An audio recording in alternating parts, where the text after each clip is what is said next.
आरोप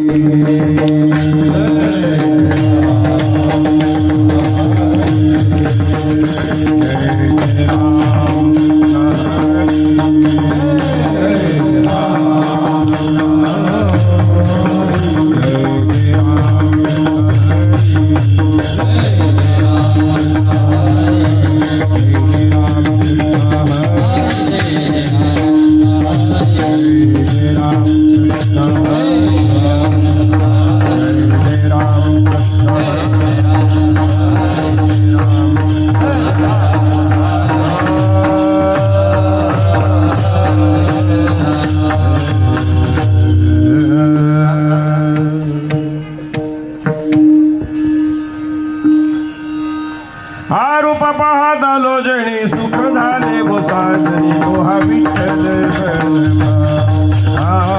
मोहा माधव बहुत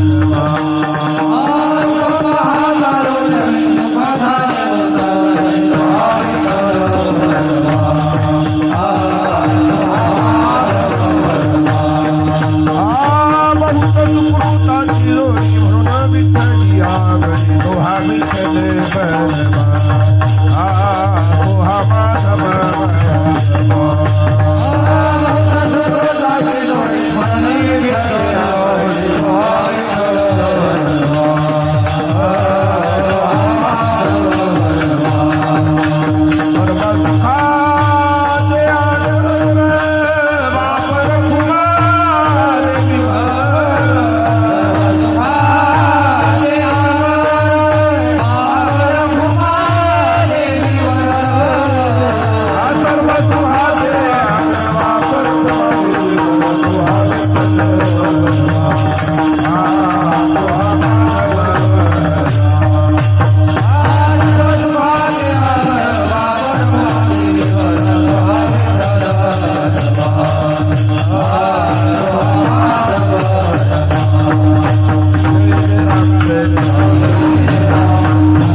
महाराज गायकवाड, भक्तपारायण भरत महाराज आवतो.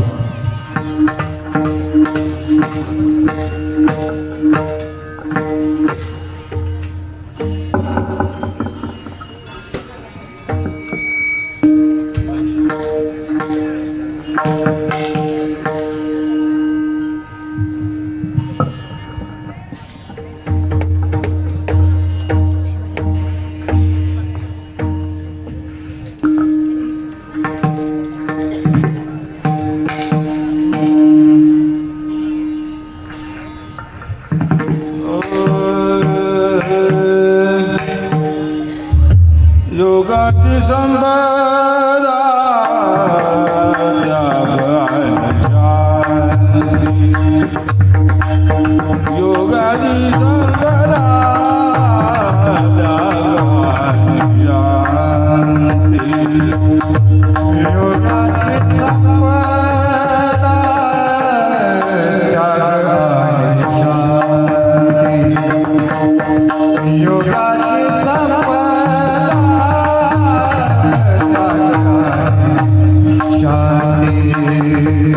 योगाची संपदा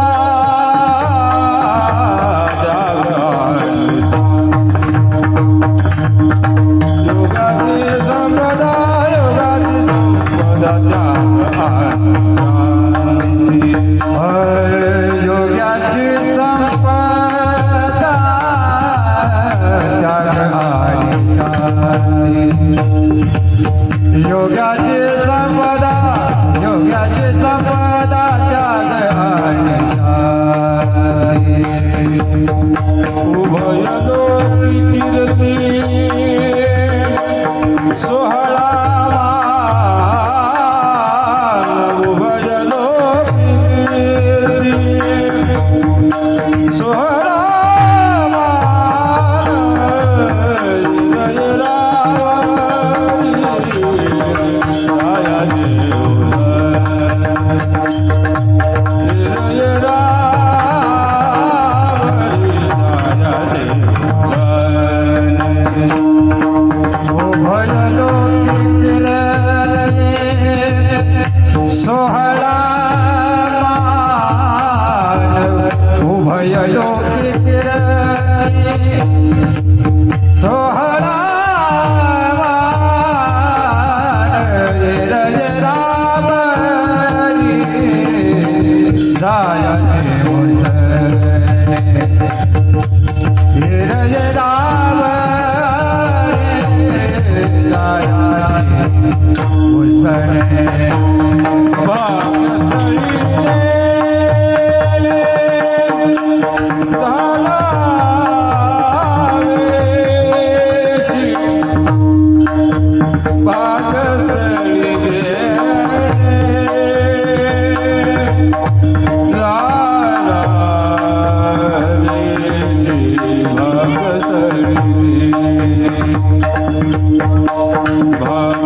योग्याची संपदा त्याग आणि शांती,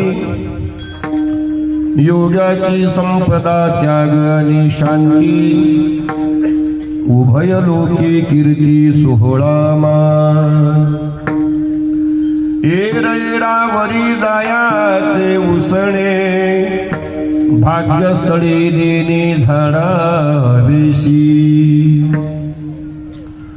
केलिया फावला ठाईचा तोला हो, केलिया फावला ठाईचा तोला हो, तृष्णेचा तो काहो काहवितो. तुका म्हणे लाभ अकर्तव्यया नव्हे, शिवपन जीवे भोगीजे. एरैरावरी जायाचे उसणे, भाग्यस्थळी देणी झाडावेशी. विठाला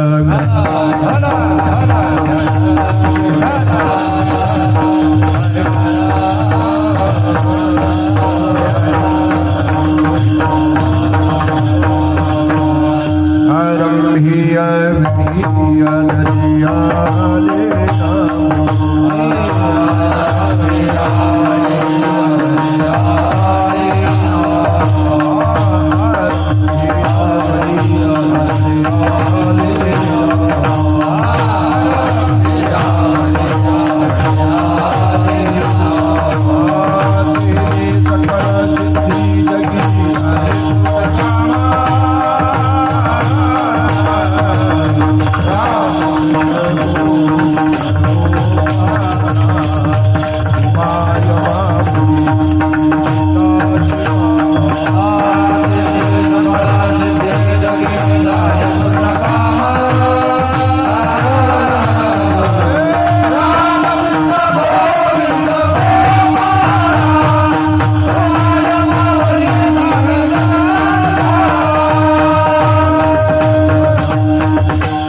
आरंभियावडी आदरे आलेना, तेने सकळ सिद्धी जगी झाले पूर्ण का. राम कृष्ण गोविंद गोपाळा, तुमाय माऊली जीवीचा जिव्हाळा. नम श्री शंकरानंद गुरुपादांबुजन्मने, सविलास महामोह ग्राहाग्रासैक कर्मणे. जयांची केलिया स्मरण होय, सकळ विद्येचे अधिकरण. तेचे वंदो श्री चरण, श्री गुरूंचे ते नमस्कारोडी आता. योग्याची संपदा त्याग आणि शांती, योग्याची संपदा त्याग आणि शांती, उभय लोकी कीर्ती सोहळा मान. एरैरावरी जायाचे उसणे, भाग्यस्थळे देणी झाडावेशी. प्रस्तुत प्राप्त प्रसंगी ईश्वरचिंतनाच्या निमित्ताने आपल्या सर्वांच्या समोर ठेवलेला भंग श्री संत श्रीमंत जगद्गुरु तुकोबराय त्यांचा हा मोठ्या पद्यातील 4 चरणाचा भंग. या भंगामध्ये महाराजांनी योगी पुरुषाच्या संपत्तीची महती समजावून सांगण्यात आलेली आहे. योगी पुरुषांची संपत्ती समजावून सांगत असताना योगापेक्षा कोण श्रेष्ठ आहे, तो 2 व्यक्तींची नावं श्रीमद भगवद्गीतेच्या 6व्या अध्यायामध्ये 5व्या अध्यायामध्ये विशेष करून येतात. एक संन्यास व्यक्तीची नाव, संन्यासी व्यक्तीचं नाव, आणि दुसरं योगी व्यक्तीचं नाव आहे. शेवटी भगवान परमात्माने सांगितलं ससन्यासी सच योगी. जो संन्यासी आहे तोच योगी आहे. आणखीन एक नाव आदराने घेतलं जातं आणि ते भक्त पुरुषांचं. म्हणजे संसारामध्ये हे 3 पुरुष महत्वाचे आहेत. एक योगी पुरुष, दुसरा ज्ञानी पुरुष आणि तिसरा भक्त पुरुष. तर भक्त पुरुषाची संपत्ती किती असू शकते, ज्ञानी पुरुषांची संपत्ती किती असू शकते, योगी पुरुषांची संपत्ती किती असू शकते. जसं आमदारकी खासदारकी लढवायची असेल तर आपल्या संपत्तीचं गोषवारा पत्र द्यावं लागतं, हे आमची संपत्ती आहे. पण त्या संपत्तीमध्ये कधीच त्यांच्या जवळच्या गाडीचा उल्लेख येत नाही. ते जे गाडी वापरतात त्यांच्या गाडीचा उल्लेख नाही, ते जे बंगला वापरतात त्यांचा उल्लेख नाही, ते ज्या ठिकाणी राहतात त्या जागेचा उल्लेख नाही. म्हणजे त्यांच्या नावावर जेवढं आहे तेवढंच सांगायचं, बाकीचं काही सांगायचं नाही. बऱ्याच वेळेला साधू संतांच्या बाबतीमध्ये अर्थात थोडसं माणसाला अडचण होऊन जाते. एखादा संत एखादं देवस्थान चालवत असेल आणि देवस्थानाच्या नावावरती, ट्रस्टच्या नावावरती जेवढी संपत्ती तेवढी संपत्ती ट्रस्टची असते. पण त्या संतांच्या नावावरती जर वैयक्तिक संपत्ती असेल तर त्याचा काही विचार त्या संपत्तीमध्ये जमा होत नसतो आणि ते संत गेल्याच्या नंतर मागे भांडणं सुरू होतात. का?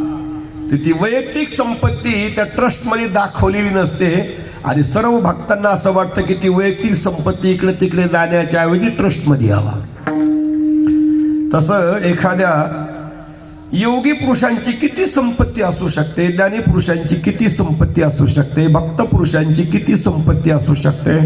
एखादा तपस्वी असेल तर त्याची किती संपत्ती असेल, एखादा साधक असेल त्याची किती संपत्ती असेल, एखादा साधनेमध्ये रत असेल त्याची किती संपत्ती असेल. याच्यापेक्षा पुढे गेल्याच्या नंतर पुढाऱ्याची किती संपत्ती असेल, व्यापाऱ्याची किती संपत्ती असेल, वेगवेगळ्या संपत्तीची चर्चा आपण स्वतः करा, मी नाही करणार. मी तर फक्त या 3 संपत्तीबद्दल बोलणार. योग्याची संपदा त्याग, योग्याची संपदा शांती. योगी पुरुषांच्या या 2च संपत्ती आहेत.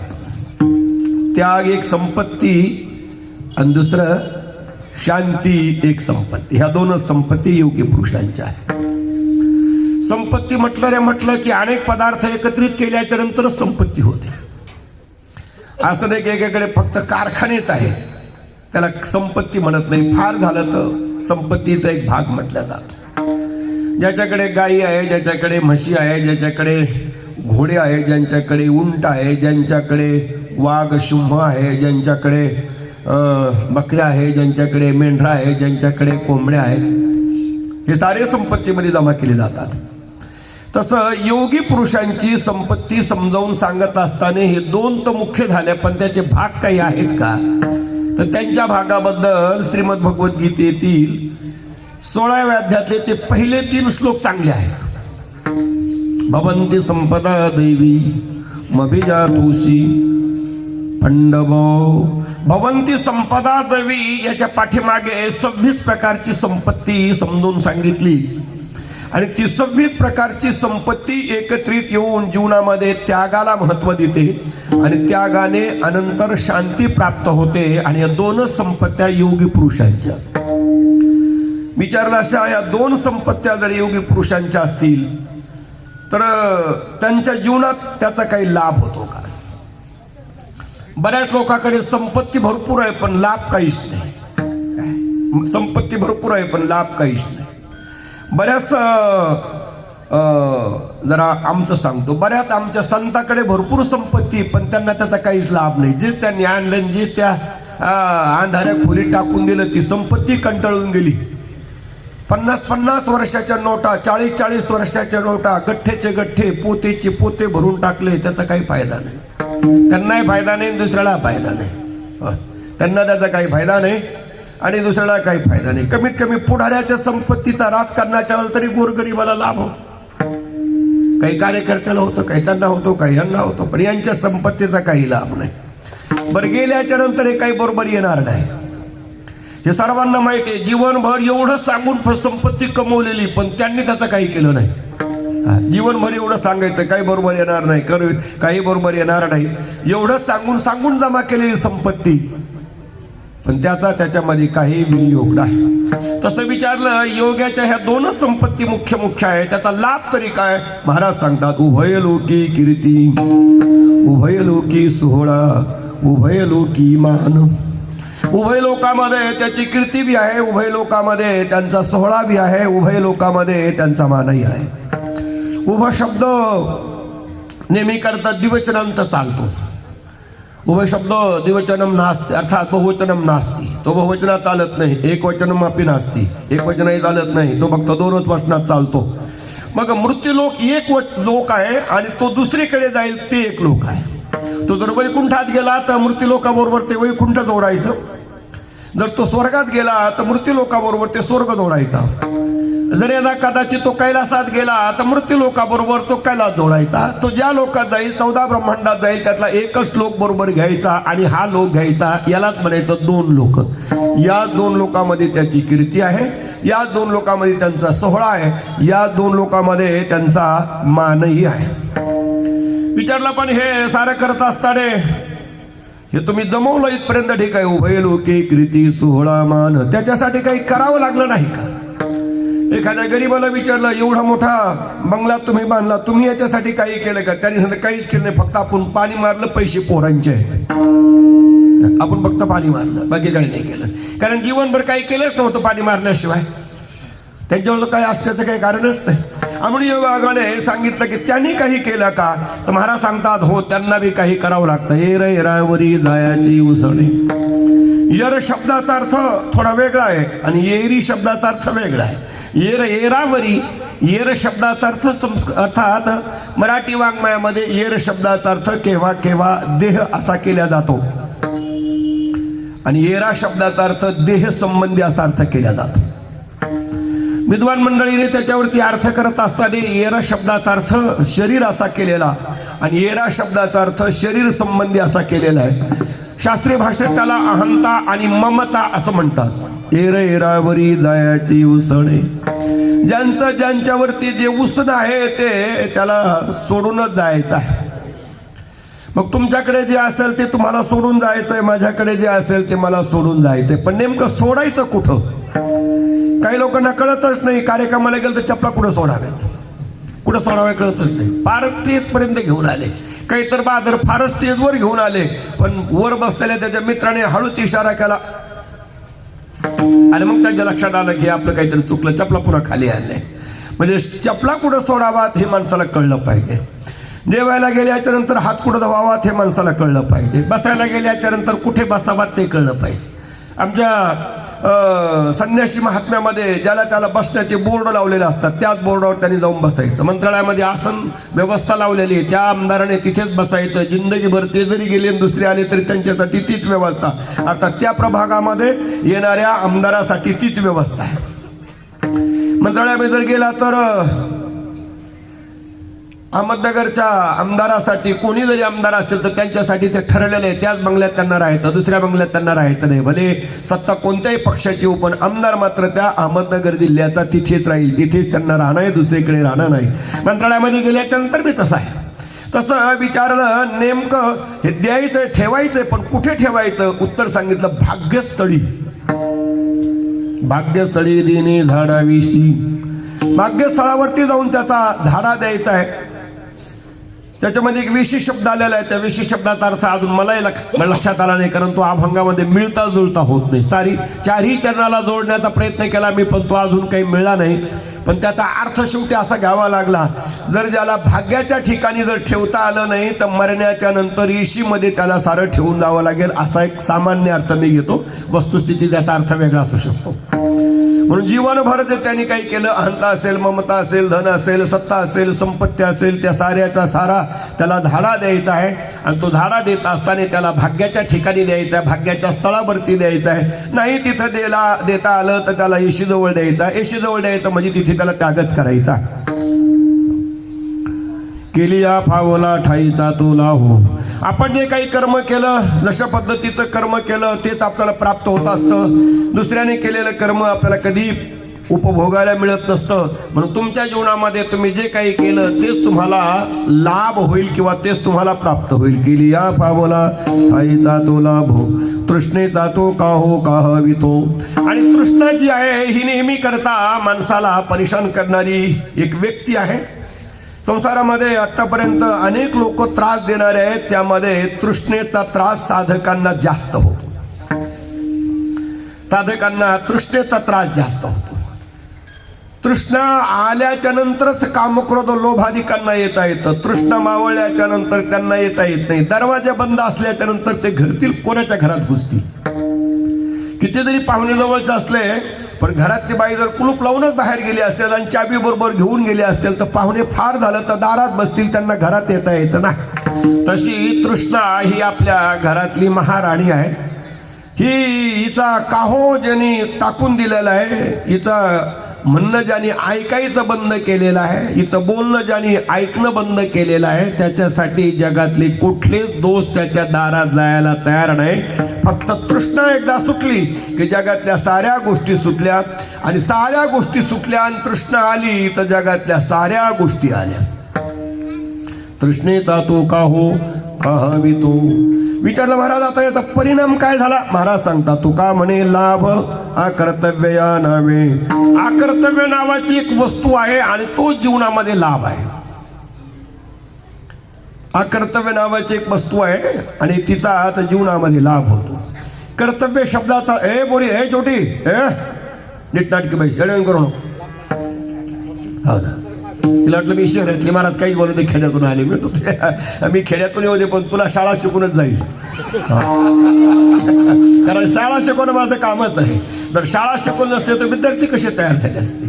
हो, आणि म्हणून योगाकडे महाराजांनी विचारलं काय आहे लाभ, तर महाराज सांगतात त्याचा लाभ आहे अकर्तव्यामुळे हा लाभ झाला. कर्तव्य कर्म सर्वांना कळतं. कर्तव्य कर्म कळतच नाही कुणाला असं कधीच होत नाही. प्रत्येकाला आपलं आपलं कर्तव्य कर्म कळतं, फक्त माणसं करीत नाही एवढा दोष आहे. घरामध्ये आलेल्या सुनबाईला माहित आहे ज्या व्यक्तीने 9 महिने आपल्या पतिराजाला पोटामध्ये सांभाळलं, लहानचं मोठं केलं, संध्याकाळी झोपताना त्यांना नमस्कार करायला पाहिजे, हे कर्तव्य आहे. कळतं त्यांना पण ते करीत नाही, हा दोष आहे. हा दोष आहे. केव्हा केव्हा असं वाटतं या घराची एवढी मोठी शोभा ज्या व्यक्तीने वाढवली, सकाळी त्यांना आपण झोपेतून उठून स्नान करून जर त्या झोपलेल्या आहेत त्याच्यामध्ये जर चहा घेऊन गेलं तर चांगलं होईल, आपलं कर्तव्यच आहे.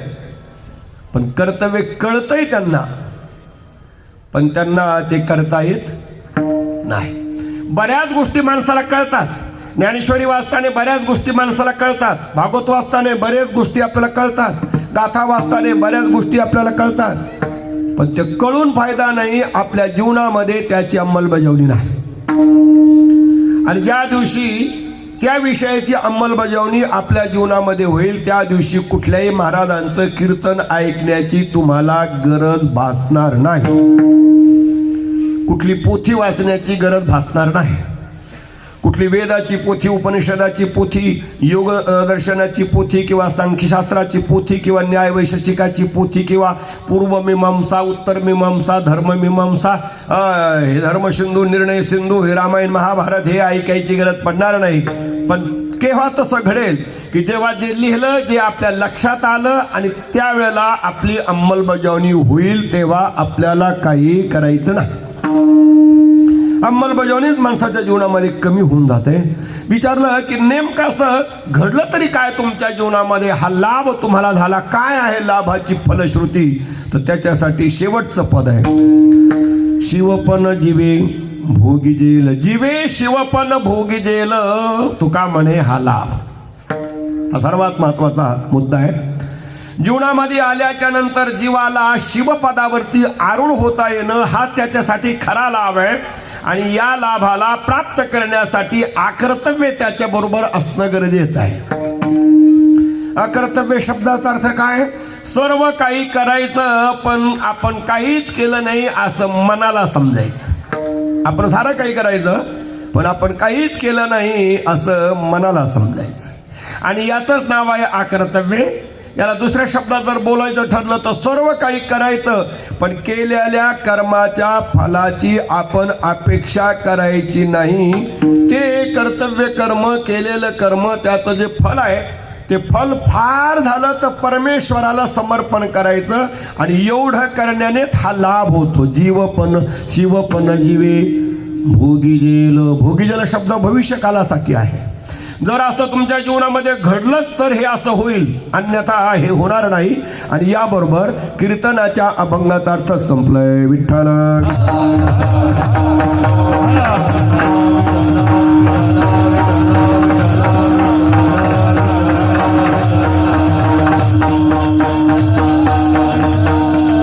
काय सांगू आता संतांचे उपकार, काय सांगू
संसारामध्ये आल्याच्या नंतर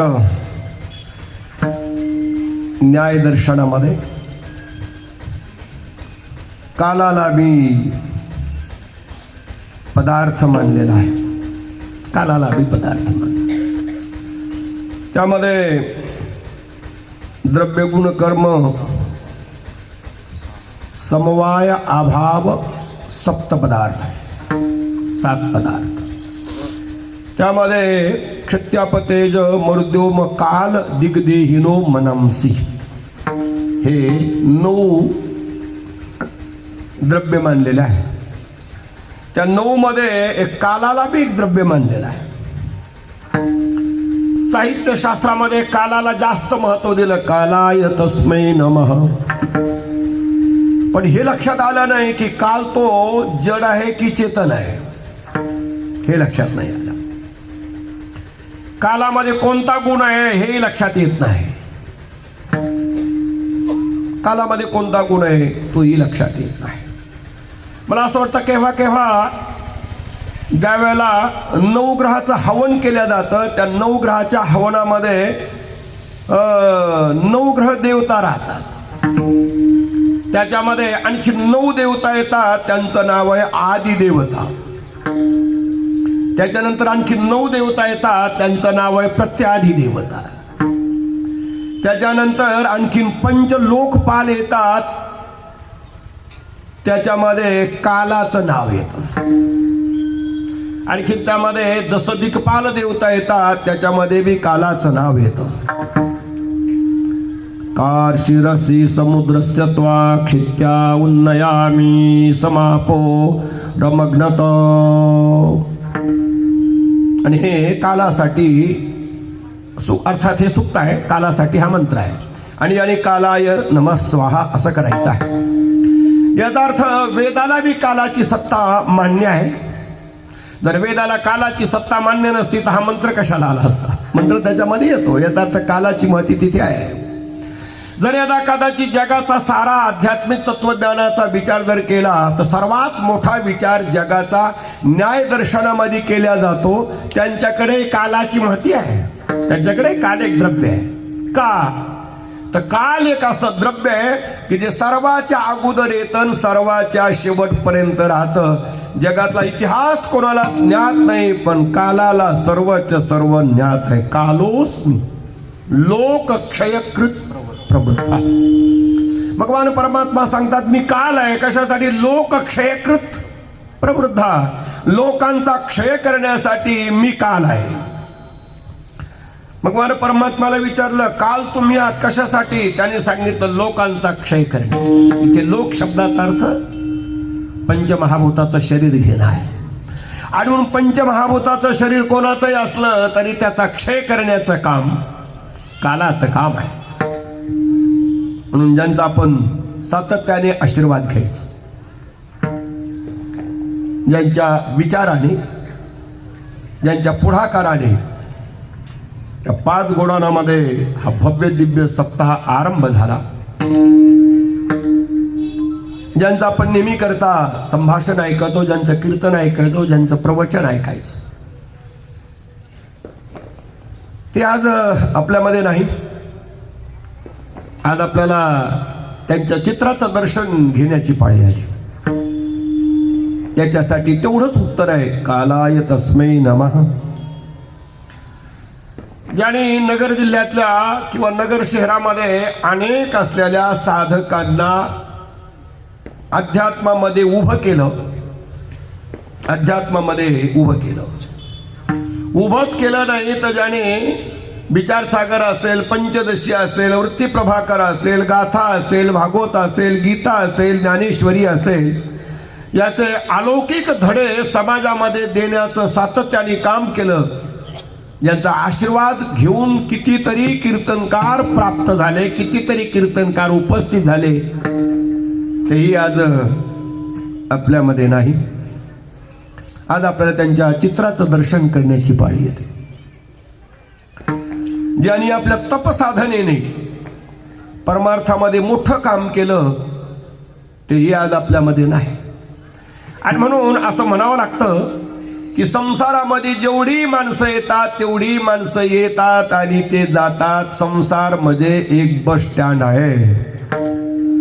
सकाळी कोणीच नव्हतं, गर्दी झाली, दुपारी गर्दी झाली, 4 वाजता गर्दी झाली, संध्याकाळी 10-11 वाजता गर्दी कमी कमी कमी कमी होत गेली. रात्री 12-2 वाजता गर्दी एकदमच कमी झाली. जे गरजूवंत तेवढेच राहिले, पण ते सुद्धा गाड्याच्या प्रतीक्षेत आहेत. ते सकाळपर्यंत राहण्यासाठी नाही राहिले. जर त्यांची गाडी जर सकाळी असेल तर ते कोणातरी मित्राच्या घरी गेले असते आणि सकाळी आले असते, पण त्यांची गाडी रात्री येणार आहे म्हणून ते नाविलाजाने रात्री येणाऱ्या गाडीची प्रतीक्षा करत राहतात. तसं आपण, आपल्यातली ही संत मंडळी गेली, आपणही त्या बस स्टँडला उभे आहोत, पण आपली गाडी येणार आहे या प्रतीक्षेमध्ये आहोत. आणि म्हणून पुन्हा या संत मंडळीच्या चरणावरती, त्यांच्या कार्यावरती, त्यांच्या साधनेवरती किंवा त्यांनी केलेल्या अमोघ धर्मप्रचाराला आपल्या सर्वांच्या वतीने नमस्कार करू आणि कीर्तनाकडे वळू. विठ्ठल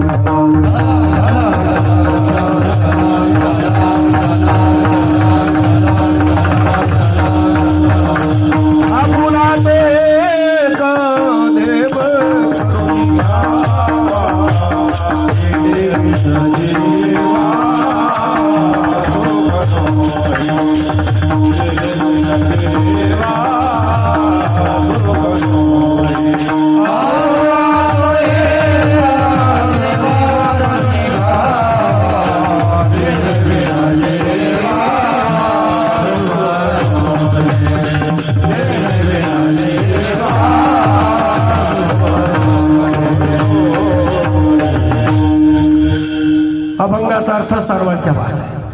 तो काही सांगण्यासारखा नाही. देव आपल्या असा करून घ्या, त्याच्याशिवाय सुख नाही, एवढाच या अभंगाचा अर्थ आहे. संसारामध्ये आल्याच्या नंतर माणसं सारखे बदलत राहतात, सारखे बदलत राहतात.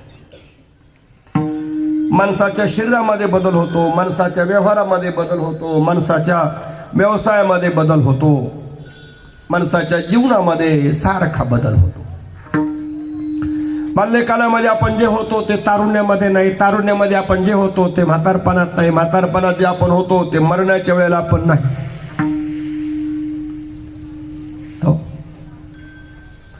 याच्यानंतर बाल्यकालामध्ये आपण ज्या घरात राहत होतो ते घर आता आपल्याकडून बाजूला झालेलं आहे.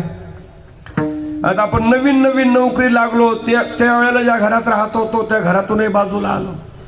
आता आपली नोकरी संपत आली, मग त्याच्यापेक्षा आपण काही वेगळंच घर बांधलं, आता आपण त्याच्यातही राहायला लागलो. आणि आपण म्हातारे झाल्याच्या नंतर आजारी पडलो तर मग डॉक्टरच्या दवाखान्यातच गेलो, तिथेच आपलं घर समजायचं, आता तेच आपलं घर. शक्यतो बरेच लोक तिथून परत येत नाहीत, गेले तिकडे जातात बिचारे, ते परत येत नाही. डॉक्टर बी इतके हुशार आहेत, त्यांना परतच येऊ देत नाही. हो, कारण त्यांना माहिती आहे यांनी खूप कमवलेलं आहे आणि यांच्यातलं बरंचसं आता मागे काही ठेवायचं नाही, आपणच घेऊन जाऊ. आणि त्यांचा जन्मसिद्ध हक्कच आहे. हो. आणि म्हणून योगायोगाने माणसं बदलत राहतात, माणसं ठिकाणं बदलत राहतात. पण असं विचारलं की एखादं ठिकाण तुम्ही शोधलं का की जिथे गेल्याच्या नंतर आता त्यांना पुन्हा परत येण्याची आवश्यकता पडणार नाही. एखाद्या ठिकाणी तुम्ही गेलात तिथून पुन्हा परत येता यायची गरज नाही. नोकरीला लागल्याच्या नंतर 3-3 वर्षापर्यंत माणसं बदल करत राहतात. 3 वर्ष झाल्याच्या नंतर बॉस त्यांची बदली दुसरीकडे करतो. जर बॉसच्या मनासारखं त्यांनी केलं नाही, तसा वागला नाही, तर पार पुण्याचा व्यक्ती खाली बी जाऊ शकतो, नागपूरच्या खाली बी जाऊ शकतो बॉसच्या मनात आलं तर. आणि बॉसच्या मनात जर आलं तर गोंदियाचा सुद्धा नगरमध्ये येऊ शकतो. फक्त बॉसच्या मनात आलं पाहिजे. बॉसच्या मनात आलं तर काही होऊ शकतं. जे नोकरी करतात त्यांना माहिती आहे. आमच्याकडे बी ज्यांना काहीच येत नाही पण ज्यांच्याकडे खूप गावं सप्ताहाचे, त्यांच्या मनात आले तर येड्याला सुद्धा कीर्तन देतील. त्याबद्दल माझा काही विरोध नाही. हा, येड्याला सुद्धा ते कीर्तन विचारलं का बरं, त्यांना काहीच येत नाही. ते म्हणलं करायचं काय आपल्याला, 2 तास टाळकरी म्हणते, ते आपले 4-2 गप्पा सांगेल. पण विचारलं दिलंच कशासाठी, ते म्हणले आपले आहेत म्हणून, बस बाकी काहीच नाही. हे आपले आहेत म्हणून. आणि म्हणून केव्हा भ्रष्टाचार कुठे कुठे तोंड काढील काही सांगता येत नाही. हा, कुठे तोंड काढील, फक्त यमराजाच्या दरबारात त्याला तोंड काढता येत नाही, बाकी जगातल्या साऱ्या जागेवर त्याला तोंड काढता येतं. आणि म्हणून असं म्हणावं लागेल की काय आपल्या जीवनामध्ये एखादं पद आपण असं ठरवलं का की नगरसेवक झाल्याच्या नंतर माझं झालं, मी आमदार झाल्याच्या नंतर माझं झालं, मी खासदार झाल्याच्या नंतर माझं झालं, मी मुख्यमंत्री झाल्याच्या नंतर माझं झालं, मी राष्ट्रपती झाल्याच्या नंतर माझं झालं, असं कधी ठरलंय का आपलं? असं काही ठरलं नाही. आळंदीमध्ये आम्ही गेलो तर आम्ही कधीच असं मनात संकल्प सुद्धा केला नाही की आपण फार मोठे कीर्तनकार हो, मोठे प्रवचनकार हो, समाजामध्ये आपण बरंच काही करू, मोठ्याल्या गाड्या घेऊ, मोठं बांधू, इकडे तिकडे फिरू, ह्याला लोबाडू त्याला, असं आम्ही काही संकल्प केला नव्हता. पण ते योगायोगाने काळ इतका बदलला गेला की न करता सुद्धा ते आपोआप व्हायला लागलं. न करता सुद्धा ते आपोआप झालं. तसं विचारलं जीवनामध्ये अशी एखादी जागा तुम्ही शोधली का की जिथे गेल्याच्या नंतर व्यक्तीला परत यावं लागत नाही. तर त्याच्यासाठी शास्त्रामध्ये त्याचं वर्णन आहे, तद्धाम परमम मम, ते माझं परमश्रेष्ठ धाम आहे. आणि ते माझं परमश्रेष्ठ धाम आहे म्हणजे आहे तरी काय ते धाम.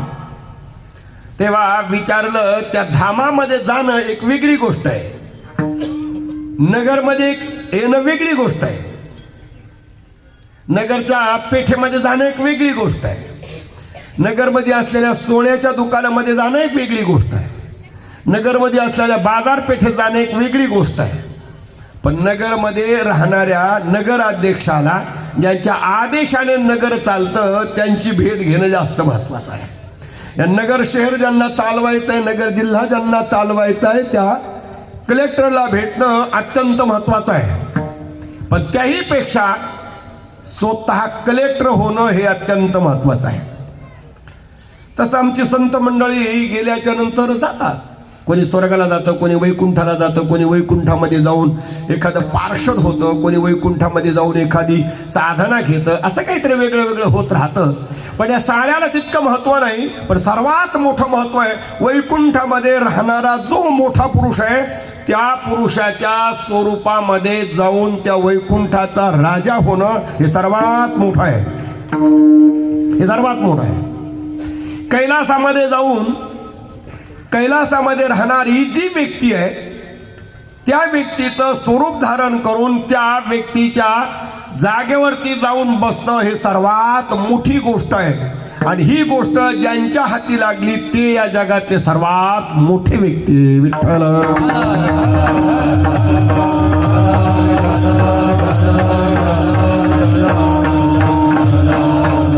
विचारलं बघा, स्वर्गातल्या लोकांना जमणार नाही का? सांगितलं नाही. स्वर्गात जरी गेला जरी त्या स्वर्गातल्या देवतासारखं तुम्ही झालात, इंद्रासारखं जरी तुम्ही झाला आहात तर इंद्र बिचारा दूषित आहे आणि त्याला भग पडलेले आहेत. म्हणून तुम्हाला भग करून घ्यायचे असतील तर ते त्या व्यक्तीच्या स्वरूपात जाऊन बसा. इंद्रा पडली भग, चंद्र झाला काळा. आता पुढचं चरण मी म्हणणार नाही. नारदाचा भक्तीचा ताळा कधीच चुकला नव्हता, पण आता कीर्तनकार मंडळी रंगून ते सांगतात त्याबद्दल मी माफी मागतो. नारदासारख्यांचा भक्तीचा ताळा बंद झाल्याच्या नंतर जगामध्ये भक्ती राहीलच कशी? कारण महर्षी नारदाने प्रतिज्ञा केलेली आहे, तदा नाहम हरिरदासा, मी हरीचा दास होणार नाही जोपर्यंत तुमचा प्रचार करणार नाही तोपर्यंत. त्यांची भक्ती कशी बंद पडेल? त्यांचं नामचिंतन कसं पडेल? बरं, त्यांनी जर नामचिंतन त्यांचं बंद पडलं तर मागच्या जन्मामध्ये भगवान परमात्माने त्यांना आशीर्वाद दिलेला आहे की पुढच्या जन्मामध्ये जेव्हा तुम्ही ब्रह्मदेवाचे मानसपुत्र होताल तेव्हा मी सदा सर्वदा तुमच्या वाणीमध्ये राहील, तुमच्या डोळ्यामध्ये राहील, तुमच्या मनामध्ये राहील, तुमच्या ध्यानामध्ये राहील, तुमच्या चित्तामध्ये राहील, तुमच्या अंतःकरणात राहील, तुमच्या बुद्धीमध्ये राहील, तुमच्या हाताने 24 तास विना वाजल्या जाईल. एवढं जर भगवान परमात्म्याने आशीर्वाद दिला असेल तर त्यांच्या भक्तीचा ताळा जर तुटला तर भगवान परमात्म्याचं वचन मिथ्या होऊ शकतं. म्हणून नारदांचा भक्तीचा ताळा कमी झाला मला असं म्हणायचं नाही. आता राहिला प्रश्न, चंद्र झालं तर काय आपत्ती आहे? अहो म्हणजे चंद्र झाल्याच्या नंतर जगाला अमृत देताल तुम्ही, तिथपर्यंत ठीक आहे. चंद्र झाल्याच्या नंतर समुद्रालाही आनंद होईल, इथपर्यंत ठीक आहे. चंद्र झाल्याच्या नंतर वनस्पतीलाही आनंद होईल, कारण वनस्पतीला सुद्धा चंद्राचा अमृताचा लाभ होतो, चकुर पक्षाला बी त्याचा लाभ होतो, सर्वांना लाभ होतो. पण त्याला बिचाऱ्याला थोडासा काळा डाग पडलेला आहे, म्हणून जर तुम्ही तिकडे गेलात तर तुम्हाला सुद्धा डाग सोडणार नाही.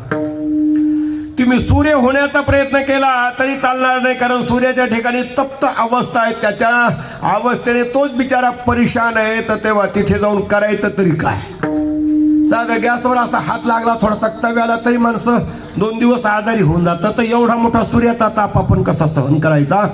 ब्रह्मदेव होण्याचा जरी प्रयत्न केला तर तोही पुनरावृत्तीच्या मापाशी झाला, त्यांनाही सुद्धा पुन्हा येण्याची पाळी आली. आ ब्रह्मभुवन लोके पुनरावृत्तीनो अर्जुन, त्यांनाही सुद्धा पुन्हा परत येण्याची पाळी आली. तर तिथे जाऊन करायचं तरी काय? बरं, विष्णूच्या रूपाला जर गेला तर ते तुम्हाला स्थायी राहता येणार नाही, कारण विष्णू भगवान परमात्म्याला नेहमी करता रूप बदलावं लागतात. नेहमी करता रूप बदलावं लागतात. आता केव्हा केव्हा भक्ताच्या सुरक्षेसाठी रूप दुसरं रूप धारण करतात, केव्हा भक्ताचं काम करण्यासाठी, केव्हा साधकांचं काम करण्यासाठी, केव्हा ह्या साधूच्या मनात जातात, त्या साधूच्या मनात जातात, ते एका जागेवर स्थिर राहत नाही. म्हणून त्यांचं स्वरूप जरी तुम्हाला प्राप्त झालं तरी तुमची पळपळ थांबायची नाही. ठीक आहे, जगात ते राजे व्हाल, ब्रह्मांडातले अर्थात सर्वात मोठे व्हाल, पण तुमची पळपळ थांबणार नाही, तुमची धावधाव थांबणार नाही. आणि मग काय झाल्याच्या नंतर तुमची धावधाव थांबणार? तर फक्त आणि शिवपदाला प्राप्त झाल्याच्या नंतर तुमची धावधाव थांबेल, कारण महादेवाचा अवतार झाल्याची कथा नाही. भगवान विष्णूच्या अवताराची कथा आहे, परंतु महादेवाच्या अवताराची कथा नाही. विष्णोरराटमसी तत्ते स्तोः विष्णोः शूरसीर विष्णोर्धोऽसि वैष्णवमसि विष्णवे त्वा. ब्रह्मदेवाबद्दलही आलेलं आहे. आ ब्रह्मन् ब्राह्मणो ब्रह्मवर्चसी जायता महाराष्ट्रे राजन्य इखव्योति महाव्याधि जायताम दोग्धी धेनु ऊडान डवाना सुसप्त पुरंद्री जोसा रथेष्टो सभेयो यजमानस्य जायतां निकामेन प्रजन्यो वर्षतो फलवत्य न औषधया पच्यतां योगक्षेम न कल्पन्ताम्. हे ब्रह्मदेवाच्या स्तुतीसाठी आहे, भगवान विष्णूच्या महादेवाच्या स्तुतीसाठी सुद्धा आलेलं आहे. तत्वायामी ब्रह्मणा वंदमाना, भगवान परमात्म्याबद्दल बी ही आलेली आहे स्थिती. आणि म्हणून योगायोगानं इतकंच आपल्याला म्हणावं लागेल की जर यदा कदाचित तुम्ही जगातल्या कुठल्याही व्यक्तीच्या स्वरूपाला प्राप्त झाला तरी तुमच्या समाधानाची बाब नाही, पण जर यदा कदाचित तुम्ही विष्णूच्या स्वरूपापेक्षा महादेवाच्या स्वरूपात जर विलीन झालात, महादेवाचं स्वरूप जर तुम्हाला प्राप्त झालं तर जगातली कुठलीच व्यक्ती तुम्हाला अडवणार नाही. आणि याच्यासाठी महाराजाने हे समजून सांगितलं की एवढाच आमच्या जीवनातला लाभ आहे, हे अभंगाच्या शेवटच्या चरणात आहे. कमाने लाभ कर्तव्याला सुखा म्हणे लाभ कर्तव्याला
म्हणे लाभ अकर्तव्या नव्हे.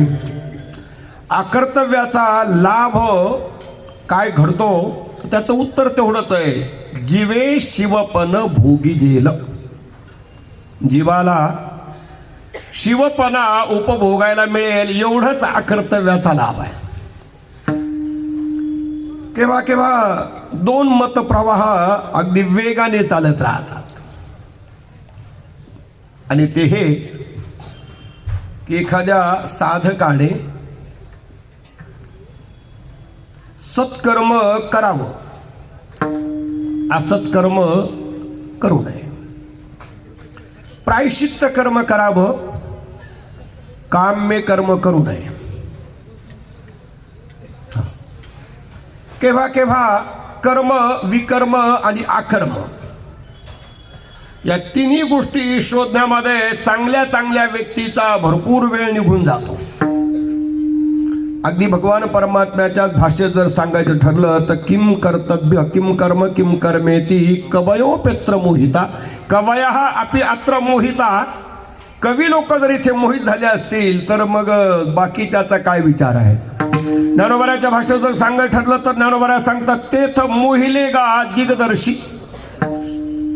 दिग्दर्शी मोहिले, दिग्दर्शी जे लोक आहेत ते सुद्धा दिक शब्दाचा अर्थ दिशा असा अर्थ केला जातो, परंतु दिशा शब्दाचा अर्थ थोडासा गडबडीचा होऊ शकतो. इथे दिक शब्दाचा अर्थ आत्मा बी असा अर्थ होऊ शकतो. आत्मस्वरूपापर्यंत पोहोचलेले सुद्धा केव्हा केव्हा कर्म म्हणजे कवन अकर्मा काय लक्षण हे विचारिता विचक्षण गुंफून ठेले. विचक्षण शब्दाचा अर्थ मला असं वाटतं तो अर्थच समजून घ्यावा. त्या विचक्षण शब्दाचा अर्थ, विचक्षण शब्दाचा अर्थ न्यायवृत्ती असा अर्थ आहे. न्यायाची बुद्धी ज्यांच्याकडे त्यांना विचक्षण असं म्हणतात किंवा त्याला अनविक्षिकी विद्या बी म्हणतात. न्यायदर्शनाला दुसरं एक नाव आहे अनविक्षिकी. आपण विचक्षण शब्दाचा अर्थ अनविक्षिकी ज्यांच्याकडे ते विचक्षण आहेत आणि ते बी बिचारे मोहित होऊन गेले. आणि मग या घोटाळ्यामध्ये अनेक जण सापडले. इथेच संप्रदायाची निवड झाली. काही लोक कर्तव्य कर्म करा म्हणतात, काही लोक म्हणतात असत्कर्म करू नका, काही लोक म्हणतात अप्रायश्चित्त कर्म केलंच पाहिजे, काही लोक म्हणतात नित्य कर्म केलंच पाहिजे, काही लोकांचं आहे नैमित्तिक कर्म केलंच पाहिजे. हा विचारसागराचा भाग आहे, पण विचारसागराची ही गोष्ट विचारापुरतीच राहते, ती काही पुढे येत नाही. बऱ्याच व्यक्तींना विचारसागर पाठ आहे, पण कीर्तनात प्रवचनात सांगणं अवघड आहे. कारण ते तिथल्या भाषेत जर सांगायला जावं तर यांना कळत नाही आणि यांच्या भाषात सांगण्यासाठी तिथे शब्द नाहीत. तिथे शब्द नाहीत ते. आणि म्हणून योगायोगाने काय अडचण होऊन जाते तर त्याचं शेवटचं उत्तर असं येतं की ज्ञानोबराच्या भाषेत जर अर्थ भगवान परमात्म्याच्या भाषेत जर सांगायचं ठरलं एकच श्लोक सांगेल, एका श्लोकाचा टोकच सांगेल फक्त, आपल्या लक्षात येऊन जाईल ते. आरुरुक्षोर मुनेर योगम कर्म कारणम उच्यते. कर्म कारणम उच्यते. कर्म हे योग्याला कारण आहे. कर्म करणं हे त्याचं कामच आहे. कर्म त्यांनी केलंच पाहिजे. पण कुठपर्यंत योग आरुरुक्षोर मुनेर योगम, जोपर्यंत मुनी योग साधनेवरती आरूढ होत नाही तोपर्यंत कर्म कारण उच्यते. तोपर्यंत कर्म कारण आहे. परंतु योगारूढस्य तस्यैव क्षम कारण मुच्यते. योगावरती जर का तो आरूढ झाला रे झाला की आता त्याला कर्म कारण नाही तर आता त्याला क्षम कारण आहे. क्षम कारण शब्दाचा अर्थ सर्व इंद्रियाची वृत्ती एका ठिकाणी जमा करायची आणि ती वृत्ती परमेश्वराच्या ठिकाणी लीन करायची आणि त्या वृत्तीच्या द्वारा जे जे काही काम होईल, जे जे काही कार्य होईल ते सारचे सार वृत्तीचा आहे. त्याचा माझ्याशी काही संबंध नाही किंवा माझा त्याच्याशी काही संबंध नाही.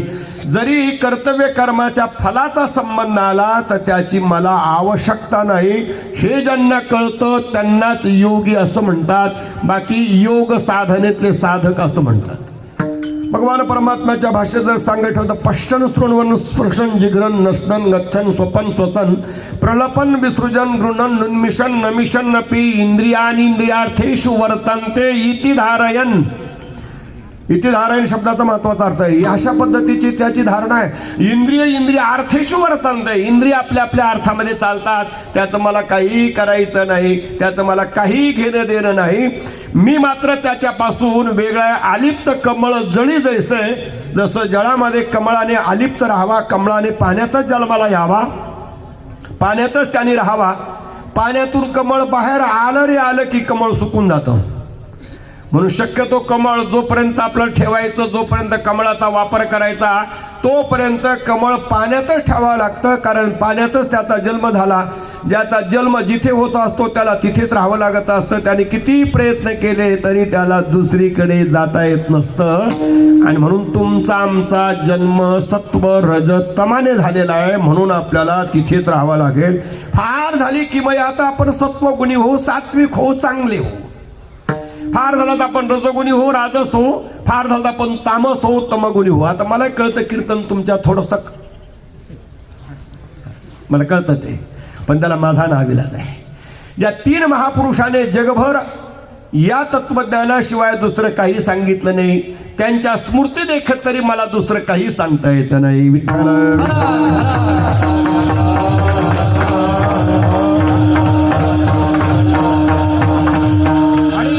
जवळजवळ 25% श्रोते विचारसागर, वृत्ती प्रभाकर, अन्यान्य ग्रंथ, पंचदशी सारखे ग्रंथ ज्यांच्या कंठस्थ आहेत त्यांच्या पुढे आता बाजारातल्या आणि लाह्या मुरमुरे आणून तरी मला काय करायचं. बरं, हे इथे सांगायचं ना, ते सांगायचं तरी कुठे जाऊन आणखी. आता काय दुसरा मंच राहिला का?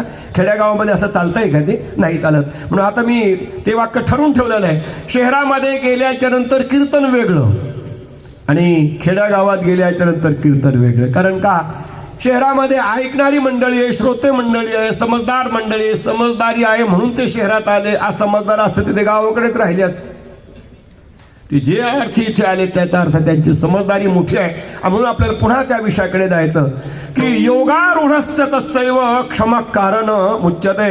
योगावरती आरूढ झालेल्या व्यक्तीला क्षमक कारण आहे. आणि क्षम शब्दाचा अर्थ इंद्रियाचा निरोध आहे, मनाचा निरोध आहे. किंबहुना मनषष्टाणी इंद्रियाणी जे 6 सांगितलेले या सर्वांचा निरोध, याचंच नाव आहे क्षमक कारण. आणि यालाच म्हणायचं आकर्तव्य. याच आकर्तव्याने हा लाभ होतो. कोणता लाभ?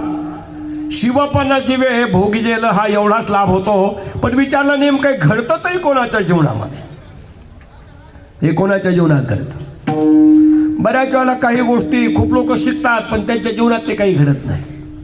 बरेच लोक जर गायला लागले तर असं वाटतं पण ते एकले पाहिजे. एकले गायला लागलं तर असं वाटतं की जगातला पहिला गायक दिसतो. पण समाजात गायला लागले की पता लागत नाही कुणकडे गेले, पताच लागत नाही कुणकडे चालले, हे समजत नाही, अंदाज येत नाही.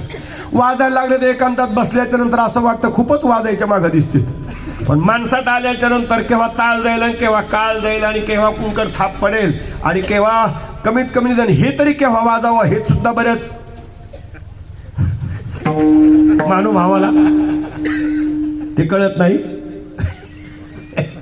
का तर ते त्यांना एकांतात येतं पण ते लोकात येत नाही. लोकांतात येत नाही. बऱ्याच महापुरुषांना मागे हरिपाठ येतो पण पुढे येत नाही. बऱ्याच जणांची अडचण आहे, मागे येतो पुढे येत नाही. बऱ्याच जणांना पुढे येतो पण मागे येत नाही. पण जे वारकरी दिंडी चालतात त्यांना मागे येतो आणि त्यांना पुढे येतो.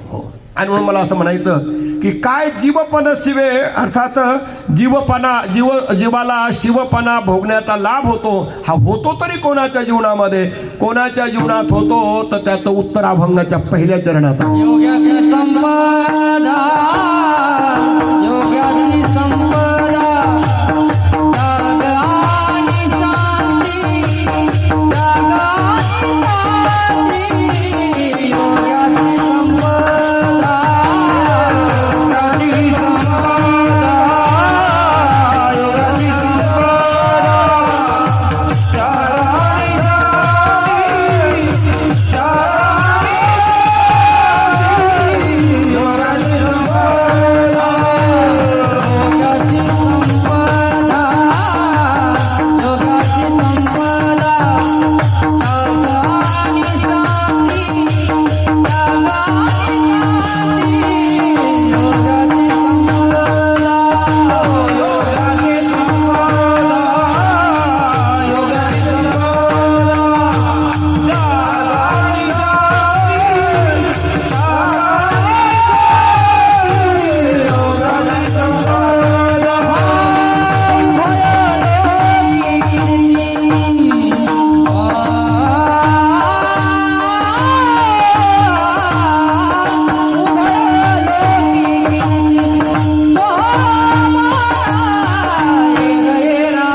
शिवपण भोगिजेल ही योग्याची संपत्ती. ही योग्याची संपत्ती आहे. ज्याला शिवपणा उपभोगायला मिळेल ही योग्याची संपत्ती आहे. तसं ज्ञानीपुरुषांच्या संपत्तीची मोठी चर्चा आहे. मला असं वाटतं केव्हा केव्हा हे सारं समजून घेण्याच्या अगोदर संपत्तीची चर्चा व्हावा. संपत्ती कशासाठी मिळवायची याची सर्वात पहिली चर्चा व्हावी. म्हणजे आपल्याला असं वाटेल आपण जेवढी जमवली संपत्ती ही आपल्यासाठी काही उपयोगात आहे का. काय संपत्ती आहे तर आपल्याकडे दोन पद्धती आहे. आपण सोन्याला आणि पैशाला आणि जमिनीला संपत्ती म्हणतो. याला संपत्तीच्या दर्जामध्ये आपण आणतो. याला संपत्ती असं म्हणतात. किंबहुना यांचंच खालीवर करायचं असेल तर त्याच्यासाठी बॉन्ड आणावं लागतो. बाकीच्यासाठी बॉन्डची आवश्यकता नाही. बाकीच्यासाठी बॉन्डची आवश्यकता नाही. आपण याला संपत्ती असं म्हणतो. आणि खरं संपत्ती तीच आहे, त्याला संपत्ती असं म्हणतात. परंतु या स्थावर जंगम साऱ्या संपत्तीची मालकी कोणाची आहे.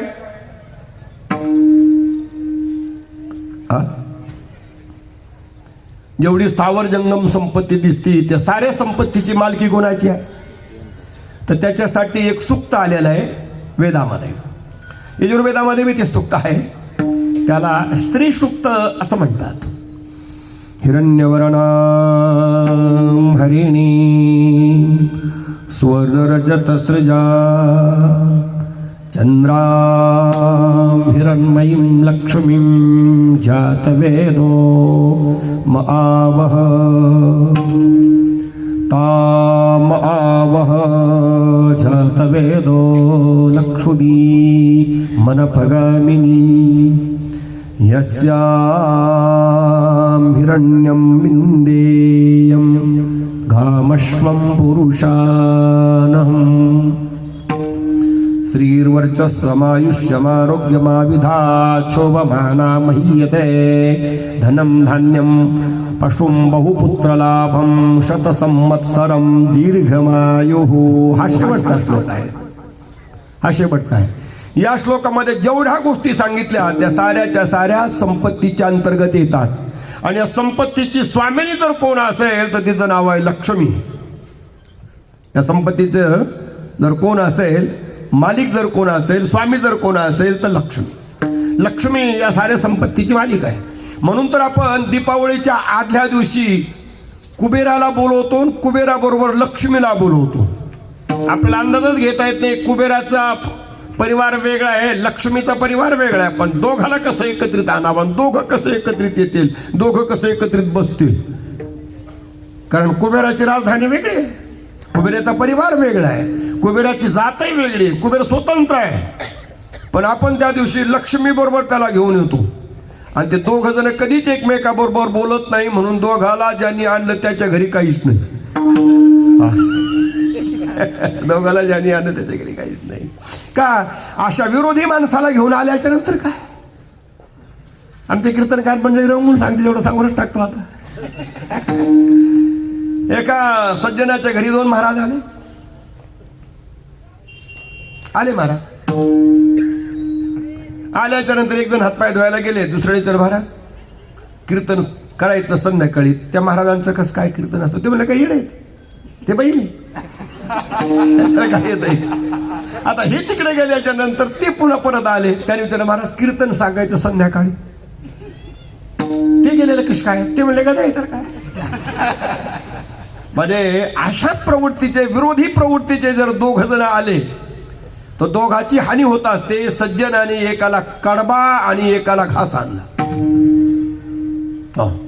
एकाला कडबा एकाला घास. तो म्हणला काय चेष्टा करताय काय. तो म्हणला त्यांनी सांगितलं हे असे म्हणून त्यांच्यासाठी हे आणले, त्यांनी सांगितलं हे असे यांच्यासाठी हे आणले. म्हणजे केव्हा केव्हा आपल्या टीकेमध्ये किंवा आपल्या बोलण्यामध्ये आपला अवमान होतो की काय, आपला तिरस्कार होतो की काय हे माणसाला न कळता माणसं भलत्याच ठिकाणी भलतंच बोलत राहतात. म्हणून कुबेराला आणि लक्ष्मीला एका ठिकाणी अन्न नाही.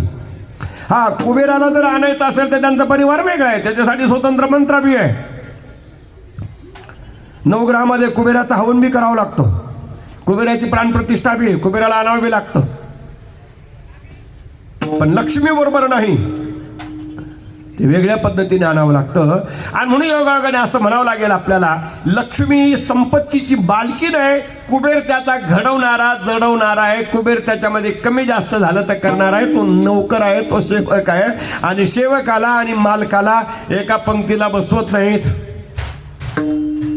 आजही मोठ्या माणसाच्या घरी गेल्याच्या नंतर आमच्या ड्रायव्हरला लांब जेवायला बसावं लागतं. दुःख होतं मला बी, पण काय करावं, त्या श्रीमंत माणसाच्या घरची परंपराच तशी आहे. कारण का की त्यांनी आतापर्यंत ड्रायव्हरला कधी बरोबर जेवूच घातलं नाही. म्हणून त्यांच्या घरी जेवढे ड्रायव्हर जातील ते सारेचे सारे पुढे बसतील, नाही तर दुसरीकडे जाऊन जेवतील. पण ते 2-3 श्रीमंत आज जेवतील, खातील तेच, पण त्याच्यामध्ये भेद करत राहतील. आता ज्यांचा इथून भेदाला सुरुवात होती त्यांच्या प्रपंचाची अवस्था आणि व्यवस्था सांगायला तरी आपला काय गरज पडली. त्यामुळे योगायोगाने इतकंच आपलं समजून सांगावं लागेल की योगायोगाने साऱ्या संपत्तीची स्वामिनी लक्ष्मी आहे. आणि ती लक्ष्मी या संसारामध्ये आपल्या मालकाला सोडून राहत नाही. पाय लक्ष्मीच्या हाती, पाय लक्ष्मीच्या हाती,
सर्व संत मंडळीची माफी मागून एक वाक्य सांगेल. आमच्याकडे लक्ष्मीची प्रार्थना आहे, पण संपत्तीसाठी नाही. भगवान विष्णूला आणण्यासाठी प्रार्थना आहे. बाकी संप्रदायामध्ये लक्ष्मीची प्रार्थना आहे, पण परमेश्वराला आणण्यासाठी नाही. हो, काही संप्रदायामध्ये तर लक्ष्मीची प्रार्थनाच नाही. असं म्हणतात की संन्यासी संप्रदायामध्ये लक्ष्मीची प्रार्थना नाही असं म्हणतात. पण 99% सारे संन्यासी महात्मे हे स्त्री उपासक आहेत. हे सारे स्त्री उपासक आहेत. पण ते स्त्रीची उपासना करून ते त्यांच्याकडे हे बाकी संसारातलं काही मागत नाही. आणि आमच्याकडे तर त्याचा निषेध आहे अष्टमहासिद्धीचा. कोणाला पाडू. आणि म्हणून बाकी संप्रदायामध्ये देवपूजा करताना 2 देव बरोबर आहेत, ती देवता आणि त्या देवताची अर्धांगिनी. आमच्याकडे मात्र तसं नाही. आमच्याकडे फक्त प्रापंचिक व्यक्तीच्या घरामध्ये 2 देव दिसतात बरोबर, पण विरक्त साधू पुरुषांच्या आश्रमामध्ये, विरक्त साधू पुरुषांच्या मंदिरामध्ये 2 देव बरोबर दिसत नाही, एकच देव बरोबर दिसतो. आणि तो फक्त पंढरीचा पांडुरंगच दिसतो, रुक्मिणी जवळ दिसत नाही. तुम्ही भगवानगडावर गेला तर तिथे फक्त काय पांडुरंगच आहे. पंढरपूरला गेला तरी पांडुरंग आहे. मी ज्यांच्याकडे शिक्षण घेतलं ते पंढरपूरला आले होते, जगद्गुरू रामानंद आचार्य, आणि 3दा मंदिरामध्ये गेले दर्शनासाठी. संध्याकाळच्या वेळेला मला म्हटलंय, अरे बोले पता नहीं लग रहा है कि मैं एक ही दिन में एक मंदिर में 3 बार तक कभी गया नहीं, लेकिन ये पंढरीनाथ जी के मंदिर में, विट्ठल जी के मंदिर में तो मैं 3 बार गया, और भी लग रहा है कि शाम के समय जाकर के एक बार दर्शन करके आऊं. गेल्याच्या नंतर पुन्हा आम्ही 4थ्या वेळेला गेलो. गेल्याच्या नंतर त्यांनी मला विचारलं, म्हणजे ये दो जगह दो मंदिर कैसे बन गए. आता ते माझे गुरुजी असल्यामुळे, ते जगातले सर्वात मोठे तांत्रिक म्हणजे नैयायिक असल्यामुळे त्यांच्या पुढे आमचा काही तर्क चालणार नव्हता. पण मी एकच तर्क सांगितला कि अपने महावीर खाली गोपाल जी की मूर्ति है, उनकी पूजा मैं करता हूँ, और बहुत हुआ तो शालिग्राम है. म्हणून रामानंद संप्रदायामध्ये सुद्धा जे विरक्त संत आहेत ते फक्त आणि रामाची किंवा शालिग्रामाची पूजा करतात. आणि महाराष्ट्रातले विरक्त संत फक्त पंढरीनाथाची पूजा करतात, त्यांना रुक्मिणीची पूजा करणं वाटत नाही. बाकी साऱ्या संप्रदायामध्ये रुक्मिणीची पूजा आहे. जैन संप्रदायामध्ये सुद्धा पद्मावतीची पूजा झाल्याशिवाय नाही, साऱ्या संप्रदायामध्ये ते. आणि म्हणून या संप्रदायामध्ये एवढीच विशेषता आहे, रुक्मिणीची विचारणा एवढ्यासाठीच आहे की पंढरीच्या पांडुरंगाला तिला घेऊन येता येतं, एवढ्यासाठी तिची प्रार्थना. बाकी जगातली संपत्ती गोळा करण्यासाठी तिची मुळीच प्रार्थना नाही. आणि हीच प्रार्थना योगी पुरुषांच्या जीवनात सुद्धा आहे. श्रीश्चते लक्ष्मीश्च पत्न्यावहो रात्रे पार्श्वे नक्षत्राणि रूपमश्विनो व्यात्तम इक्नन्निघानं मुम्मैखान सर्वलोकमैखान. प्रार्थना आहे, पण ती काही मिळवण्यासाठी नाही, परमेश्वर भेटावा एवढ्यासाठीच प्रार्थना आहे. आणि म्हणून वारकरी संप्रदायामध्ये बाकी वस्तूची प्रार्थना नाही, फक्त ज्ञानाची आणि भक्ती मिळू दे, आणि तुझं रूप पाहू दे, तुझं नाम माझ्या कंठात राहू दे, तू माझ्या अंतकरणात राहा, एवढ्यासाठीच प्रार्थना केली जाते. पण मला तुझं स्वरूप मिळू दे अशी प्रार्थना फार कमी अभंगात येते. विठ्ठल विठ्ठल विठ्ठल.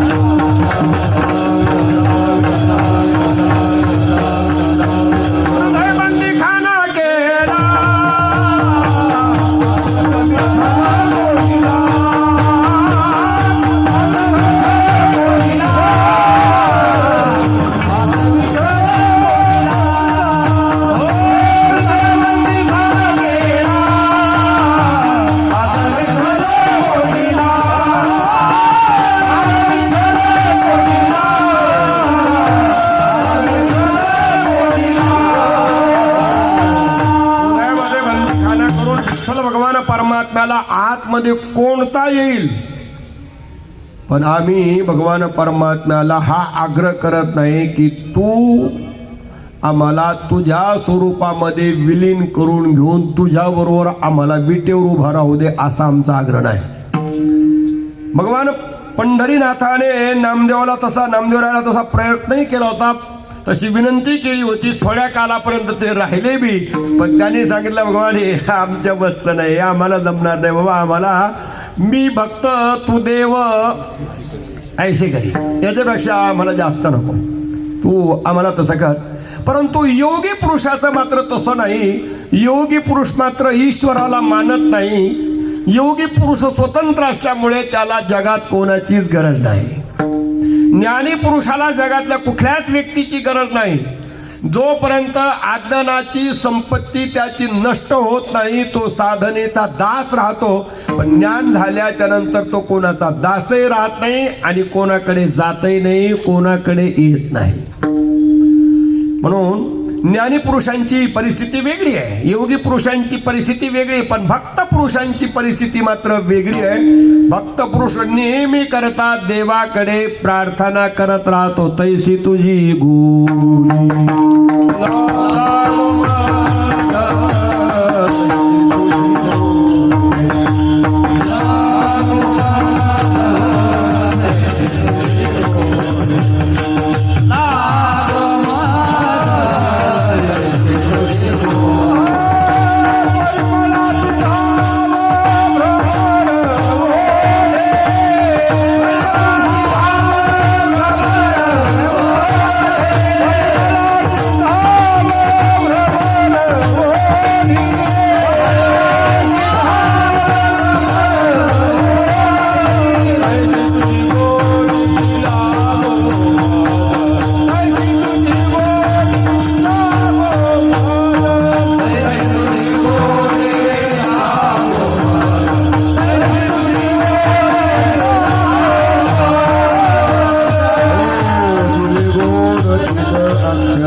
अमृत जयास पिके पुढे. कितीतरी अभंग सांगता येते, पण मला असं वाटतं की ते सर्व सांगून वेळ घालण्यापेक्षा काही अध्यात्माची चर्चा व्हावा म्हणून बरेच लोकांचं असं मत आहे, म्हणजे टाळकरी मंडळीचं, की महाराजांचं कीर्तन म्हणजे उभ्याने प्रवचन. हे मला म्हणतात की नाही काय मला तुमचं उभ्याने प्रवचन आहे, मग त्याच्यासाठी एखादी मधी चाल म्हणावं लागते आणि ती इतकी मिक्स करावं लागते, इतकं मिक्स करावं लागते की एखाद्या दारुळ्याने दारे धरणाऱ्या व्यक्तीने 2-4 सऱ्याला पाणी लावून द्यावा.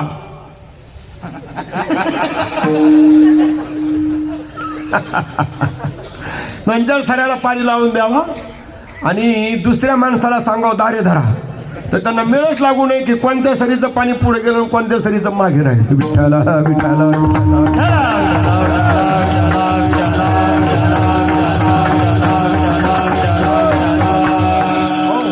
म्हणून आमच्याकडे लक्ष्मीची प्रार्थना आहे, आमच्याकडे रुक्मिणी मातेची प्रार्थना आहे, पण ती आम्हाला संपत्तीसाठी नाही, तर ती फक्त परमेश्वराचं दर्शनासाठी, दर्शनाचा लाभ त्यांच्याकडून होतो म्हणून तेवढ्यासाठीच आहे. आता राहिला प्रश्न, भगवान परमात्म्याला विचारलं की जगामध्ये तुम्हाला किती लोक आवडतात? देवाने सांगितलं मला 3 लोक आवडतात आणि ते 3 लोक आवडतात म्हणून त्या 3 लोकांची सेवा करण्यासाठी मी 2 हात जास्त घेऊन आलो.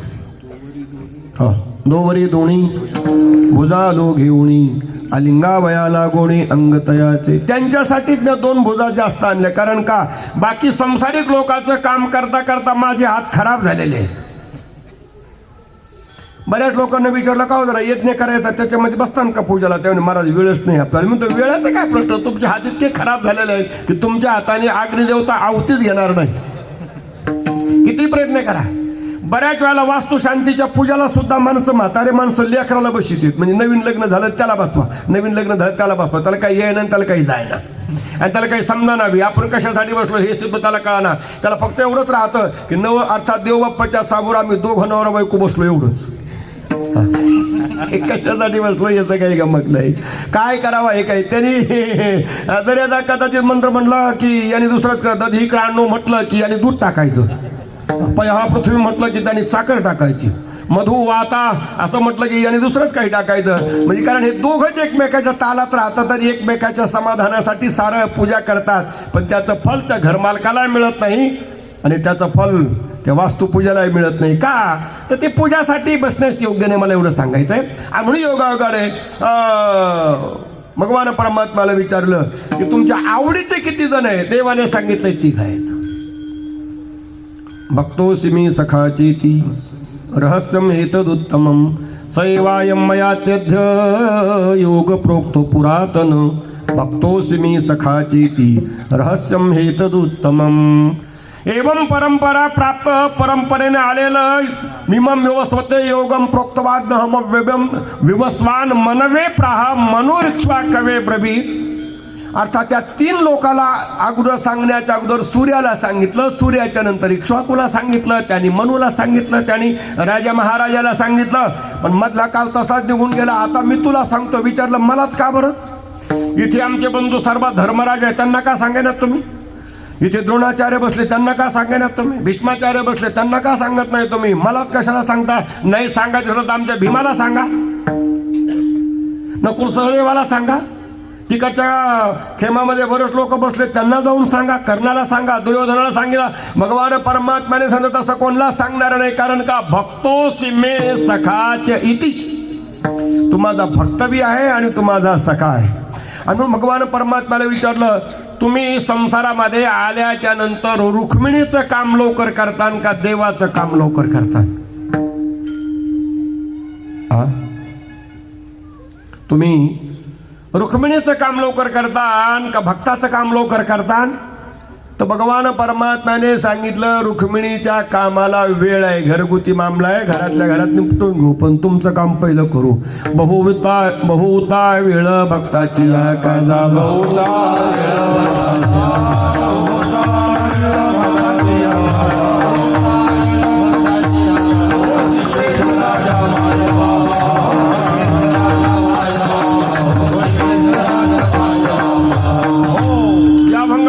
सर्वांची यादी आहे.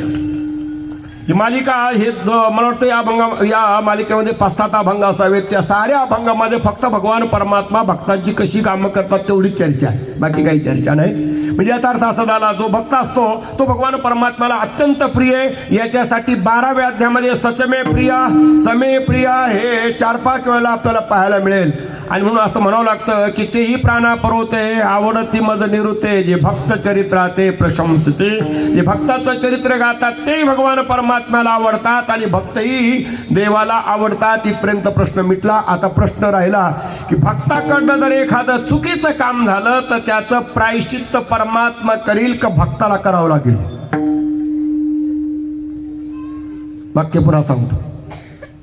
अनावधानाने एखाद्याला भक्ताकडनं चुकीचं काम झालं, चुकीचं त्याचं जीवनचरित्र चुकीच्या दिशेला गेलं, तर काय त्या चुकीच्या दोषाला प्रायश्चित्त करण्यासाठी भगवान परमात्मा ते प्रायश्चित्त करतील, ते प्रायश्चित्त घेतील का जो भक्त आहे त्याला घ्यावा लागेल?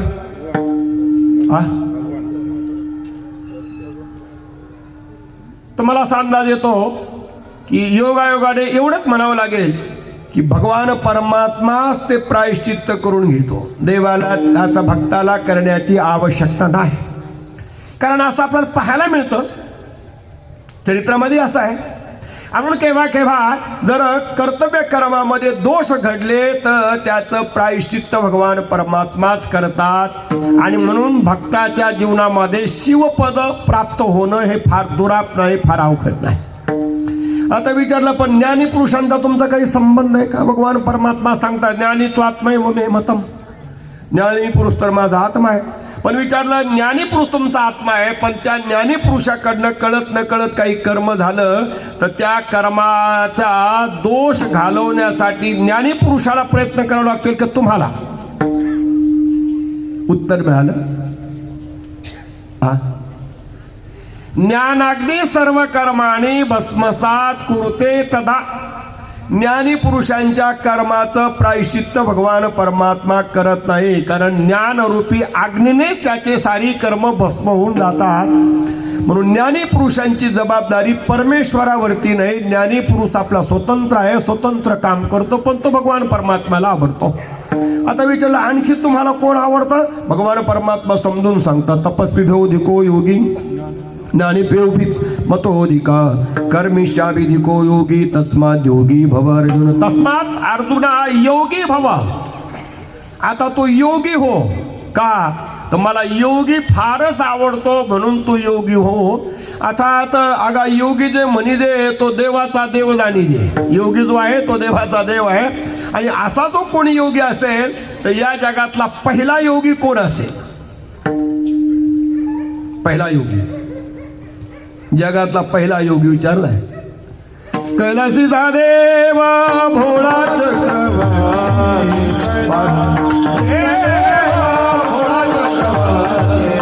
पार्वतीचा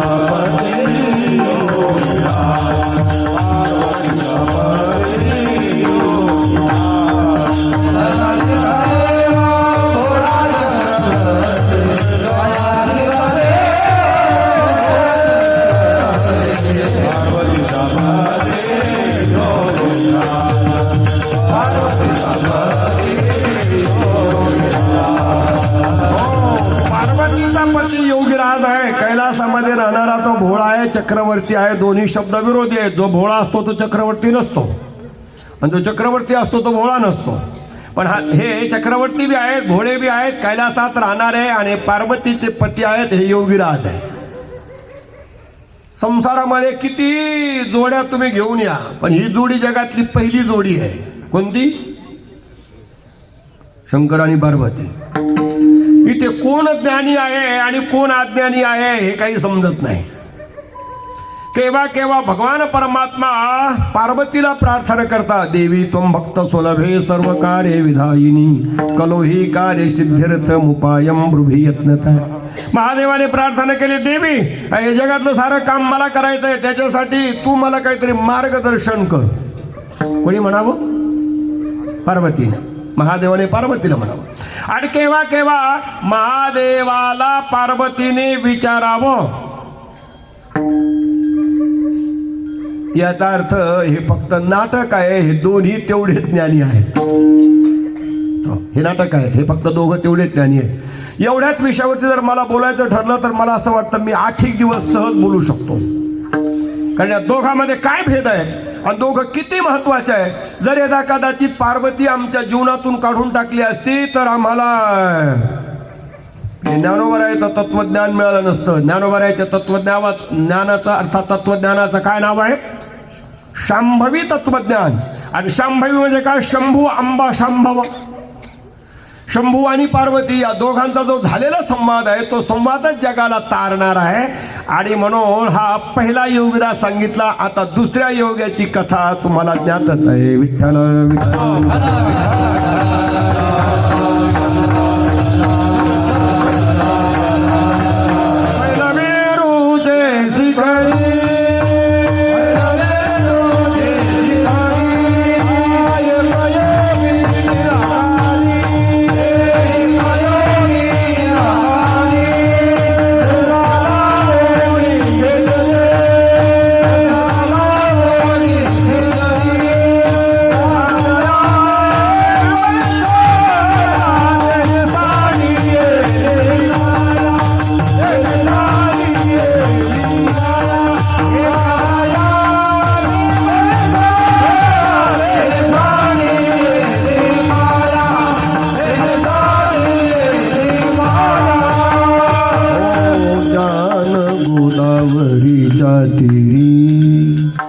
स्नान केले पांचाळेश्वरी ज्ञानदेवाचे अंतरी दत्तात्रये योगिया. हे दुसऱ्या प्रकारचे योगी. आता तिसऱ्या प्रकारच्या एका योगीची चर्चा येईल. अजून एक तिसरे योगी आहेत. तिसरे योगी ते जवळजवळ तुमच्या पाठच आहेत. यत्र योगेश्वर कृष्ण यत्र पार्थो धनुर्धरा तत्र श्री विजोर्भूतीर ध्रुवा नीतिर्मतीर मम. 3 योगी झाले. आता चौथ्या योग्यांची कल्पना येईल. ज्ञानराज माझी योगाची माऊली जेने निगमवल्ली प्रगट केली. हे चौथे योगी. आता अजूनही बरेच योगी